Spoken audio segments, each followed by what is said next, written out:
Salutations, everybody. It is Matty here today, and let's have a nice, healthy conversation about GameStop, or as I like to call them over on Retro Rebound, Big Daddy GameStop. Now, look, I hate on GameStop a ton. At the same time, I also recognize they were a big part of my childhood. Like, I imagine many of you watching this video can say the same. For me, didn't have a lot of money, so even though I was selling my soul to the devil himself, look, that trade-in program allowed me to experience a lot more games than I would have as a kid growing up. But then you become an adult, you get a job, you become more independent, you have your own disposable income, and you realize when you sell your whole Game Boy Advance collection at GameStop for the latest PS2 game, and they're like, yeah, that'll be $26.98 in trade credit for your account. I'm like, what do you mean $26.98? So you have this awakening in like your teenage years when you start to make a little bit of money, and then you see the transformation of GameStop as they have sold their own soul to the devil time in, time out.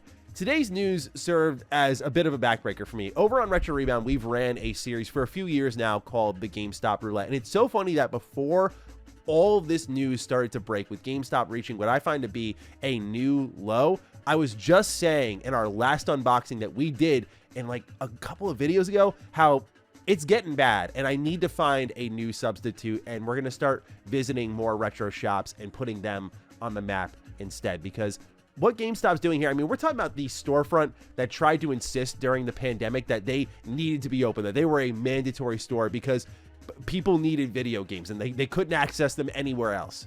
It's a company that continues to throw their own workers under the bus. That's actually what motivated me to make this video. But also, it's a company that a lot of us look at nowadays and go, what happened to you, man? And, you know, there's no better example of that than when I was over my parents' house over this last weekend for my mom's birthday, and she saved this in the mail for me. It's the GameStop holiday gift guide. Just as a separate note, as a kid growing up, these types of pamphlets, I remember going through them, circling everything I was excited for, and I got all that nostalgia paging through this thing, man. It was awesome, but those times are long gone. And honestly, again, as someone who's ran the GameStop roulette, like, I'm done spending my money there, even if it's to meme on them, make fun of them, expose them. At this point, it does not matter. So what's been going on with GameStop here? What's led to what is a disastrous move, in my opinion, and called the Trade Anything Day? So the Trade Anything Day, GameStop breaks down as on December 6th, you just get to go in and trade in anything you want. And we'll break that down.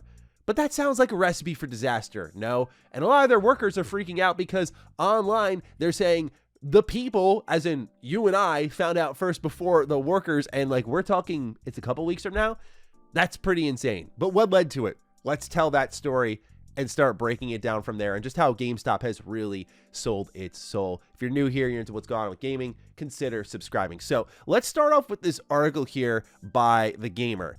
Funko Pops might be dead by next year, which, God bless. I hate Funko Pops so much. I'm a Nendoroid boy, but honestly, like, I've been an anime statue guy for a while. I got a whole collection over here that y'all can't see, but it's off camera. Like, I've been on this screw Funko Pop wave for the longest imaginable time. So when I see a headline like this, that's a hell yeah from me, brother. Anyway, The Gamer starts breaking down that, as reported by Dexerto, the company has warned investors that a sharp drop in sales, President Trump's tariffs, and the growingly difficult retail environment are to blame, and that it's currently exploring strategic alternatives to survive. That's because it suffered, as you see here, a net loss of $68.1 million over the last 9 months and $1 million in this quarter alone, due to a decrease in net sales outpacing the decrease in operating expenses. Combined with a $215 million in debt, Funko admitted there is substantial doubt about its ability to continue operating, anticipating that its cash flow may be insufficient to support working capital needs within the next 12 months, which is why, as it's written here,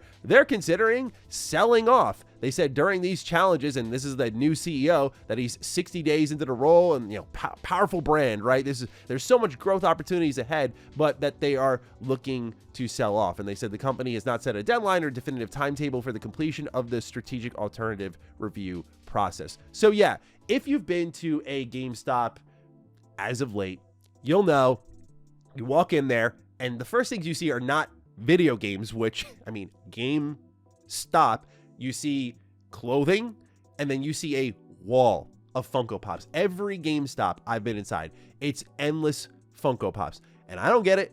I'm so relieved to see no one's buying them, because I was always like, who is buying this? And I mean, you go right to their website here and you'll just see like it's an endless amount of Funko Pops. You know, at least like here, shout out to Free Run, like, you know, of course, the GOAT, but like Coraline as well, the GOAT. But I just, there's so many of them. Like, how many pages? 108. 108 pages. So yeah, man, there's just way too many Funko Pops out there. And I just always had trouble imagining like who's buying all of this. This was a big part of GameStop's strategy. You go into any storefront and you see they are loaded to the brim with Funko Pops, because people out there somewhere do like to collect these, make big collections, big walls out of all of them. I, in high school, had like a handful of them, but eventually I think they were the Fallout ones. And even those, like me, a Fallout freak, was like, this is whack. I'm out of here. So GameStop starts to panic. And when they're panicking, they announce this on their Instagram. It is the GameStop Trade Anything Day, December 6th, Saturday. Bring whatever, get store credit. Some, no questions asked. Now, they've established some limits here.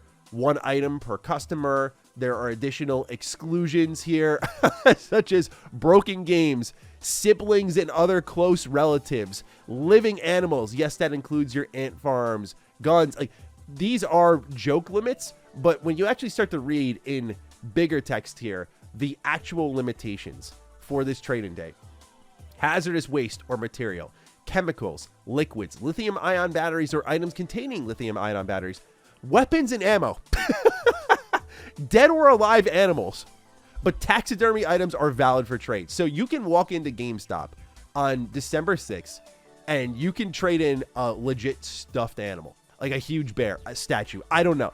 That's insane to me that they're like, we'll take those. And we'll get into why they're doing all this in a moment. But this list is comical. Alcohol, tobacco, drugs, pharmaceuticals, legal or not, computers such as desktops, laptops, notebooks, all-in-ones, minis, workstations, e-readers, tablets, like things that I thought they would take for trade-in. Virtual reality headsets. No, excluding certain MacBooks that GameStop normally accepts. Computer peripherals intended for use with the computer and weighing less than 100 pounds, like monitors, keyboards, keypads, mice, pointing devices, external hard drives. So again, things that, all these are digital items, DVD players, VCRs. You're like, yeah, these would be things I would think to trade into GameStop if they're taking everything. But as you're noticing, they've eliminated all these technological items. And so my read of the situation is like, they're just going to start taking in legit crap. Like, I can trade in my dirty socks. I can, like, I'm looking around at my desk. That's what I did when I read this news. I started looking around my office and I was like, these right here, these can go just be traded in. Shout out to these awesome SMT socks, by the way. Like I could trade in right here. Can I trade this in? These Govee lights? Can I trade in these light bars? Like, I think it's kind of unbelievable what they're doing here. But the question obviously is why? Why are they doing all this? And there's been a lot of theories online. It's not just, we're doing something fun here, but it's because they're going to take all these items, donate them to charity, and then they get a massive tax cut. And they're doing this at the time Funko just said, we're going under. We're probably not going to last another year. So GameStop is trying to get around that. Bring everything, get store credit. So they're taking all your crap. They're going to donate it. It's going to be a big tax write-off of millions and millions of dollars, because people no doubt are going to do this. And that's how they're going to get around this. Now, the problem with all of this, of course, that we're not talking about as well, are the workers. This sounds like a personal hell. Like, it was already crazy when we had the pandemic going on. We weren't really sure what was going on there. We were like, oh, and GameStop workers are forced to go into stores. That was crazy, right? But this is, like, to me, a whole other level.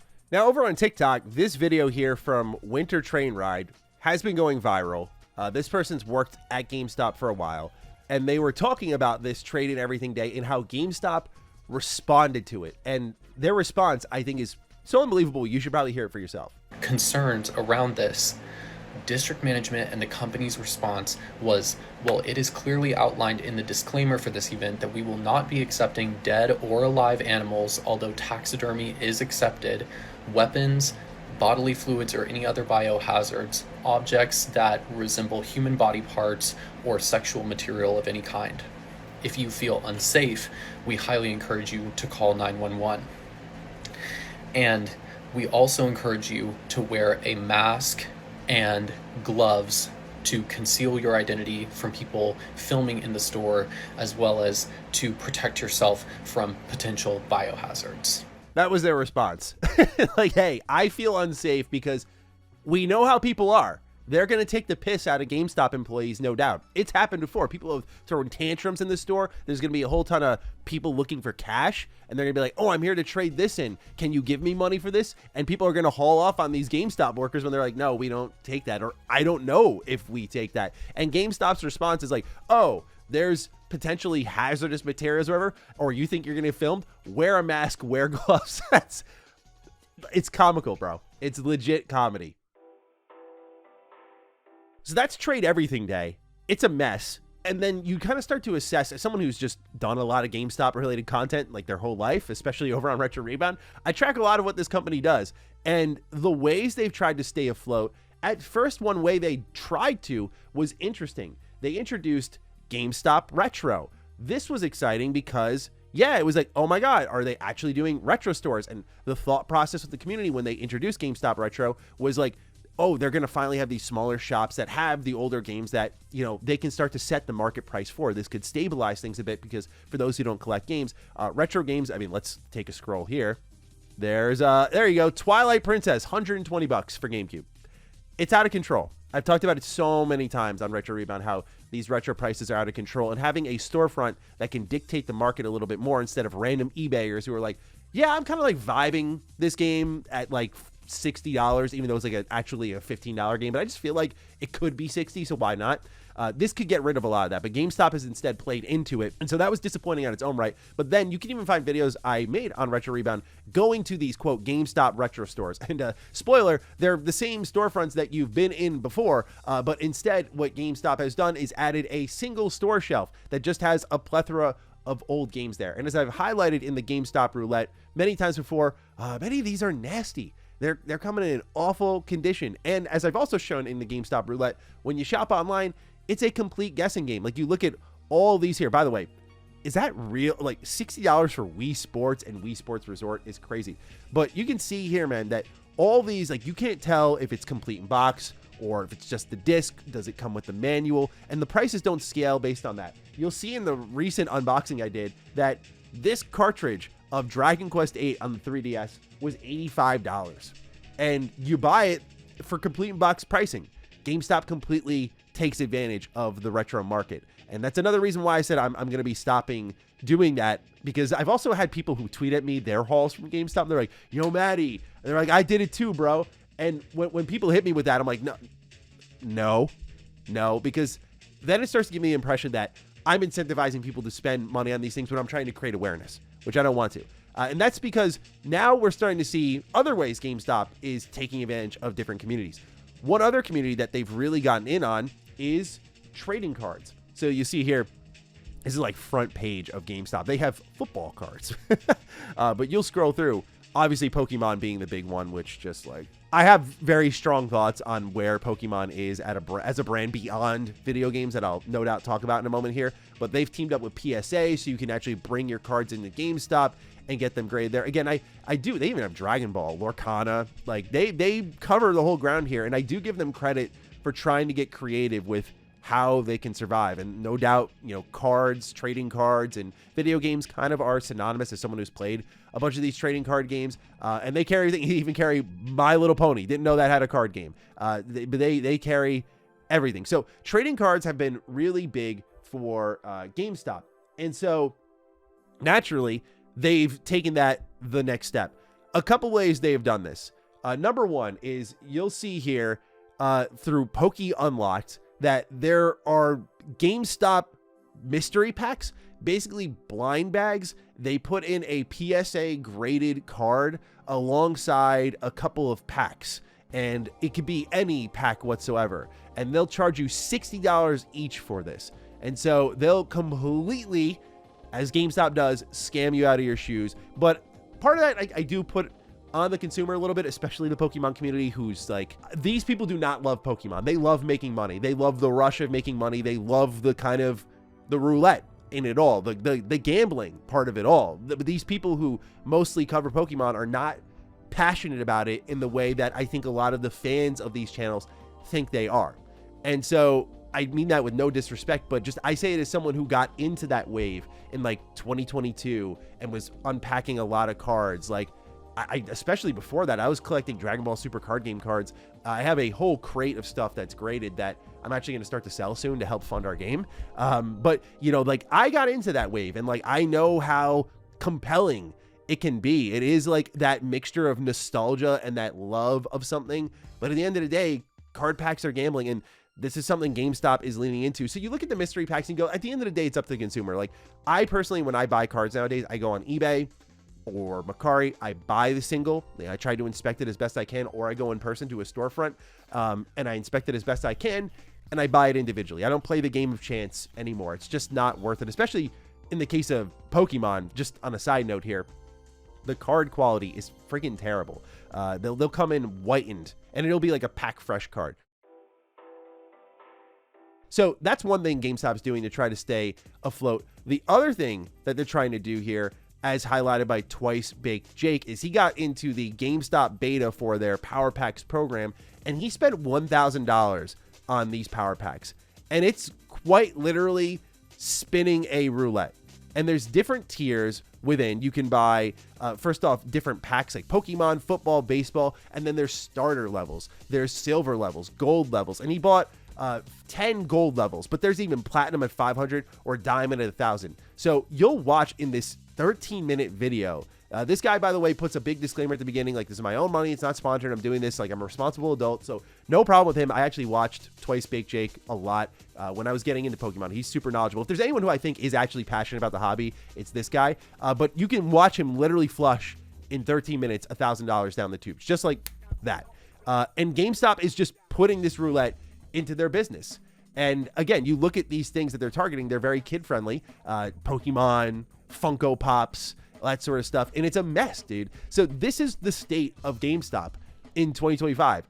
It's embarrassing. You see everything from trade-in day and potentially risking their workers. Like, I hope nothing dangerous happens, of course, but like, people are crazy nowadays. Like, they don't give a shit anymore. And putting your workers in that kind of line of fire for their retail GameStop job is a joke. But when you throw that on top of like taking advantage of the retro community, like, we're back, baby. And as someone who's done enough unboxings to have a strong opinion on it, they're full of shit. Then you add in on top of this how they're approaching the trading card community. Again, I give credit from like the business acumen angle of like, they've stayed afloat, I think, longer than anyone expected. But you look at this sort of stuff and it's just humiliating. It's terrible. It's embarrassing, and it should be called out. So that's all I got to say on GameStop, man. A lot of great memories with this company growing up, getting my first 360 there, finding out about the wonderful world of used games beyond eBay, because like the wait times for things to come in the mail, like just being able to drive up a highway and just be there at GameStop, like, was unbelievable to me as a kid. I was like, oh my God, and they're all so much cheaper than the $60 price tag I'm used to. So it was a great time. Very thankful for what GameStop provided, but this is like just terrible. And I've talked about them a bunch of times on how terrible they are, but like, again, it's time for action. So we're gonna, you know, for the Retro Rebound viewers, you know, we'll get one more roulette in to close out the year, and then that'll be it. We'll be focusing on just, you know, retro game shops, local shops, that sort of thing. But just wanted to talk about this because this company's terrible, dude. Awful. And I see enough people making memes about it, but not enough people actually talking about like, this trade everything day looks like a mess in the making. So we'll see, but clearly GameStop is panicking because without Funko Pops, they're like, uh-oh, we're in trouble. So let me know your thoughts down below. Curious where you stand on all of this. Looking forward to reading it. Other than that, take excellent care of yourselves, and I'll see you in the next one. Stay sexy, stay active. I love you all. Peace.